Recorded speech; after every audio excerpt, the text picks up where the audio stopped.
John 15:17. Tauta in telomai humin, hina agapate allelus. Here Jesus says to his disciples, "These things I command to you all, that you all love one another."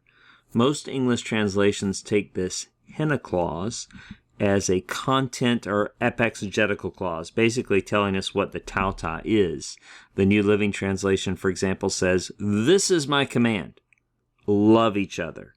Now, that's probably right, but it is interesting. I might have expected this to be singular, right? This is the demonstrative pronoun here. I might have expected the neuter singular, this I'm commanding to you all.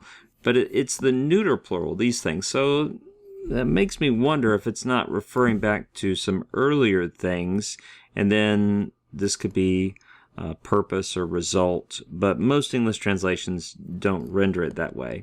So super literally, though, these things I'm commanding to you all. When we hit the hina, you know subjunctive's coming, and right following hina, the subjunctive roughly 2/3 of the time is going to be aorist. Roughly 2/3 of subjunctives are aorist, 1/3 are present. The main determiner here is how the action is being presented. Is it being presented imperfectively, that is, without attention to the beginning or ending, or is it the action viewed as a whole, which would include everything, beginning, ending, and everything in between? And the verb love, we have to admit, the verb love, agapao, is a verb that's more naturally presented imperfectively, without attention to the beginning and ending, just unfoldingly.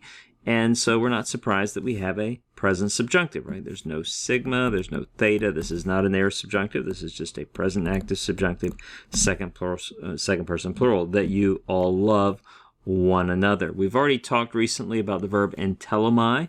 It is one of these middle-only verbs, middle preference verbs. This is, in fact, the lexical form right here. And if you think about the verb to command, it's a verb of reciprocity. You have to have two parties for the verb to happen. You have to have a party that's commanding and a party that's being commanded. If you remove one of those parties, the verb can't happen. That's a verb of reciprocity. And verbs of reciprocity often are middle only. This verb occurs about 15 times in the New Testament. So parsing this is a present middle indicative, first person singular.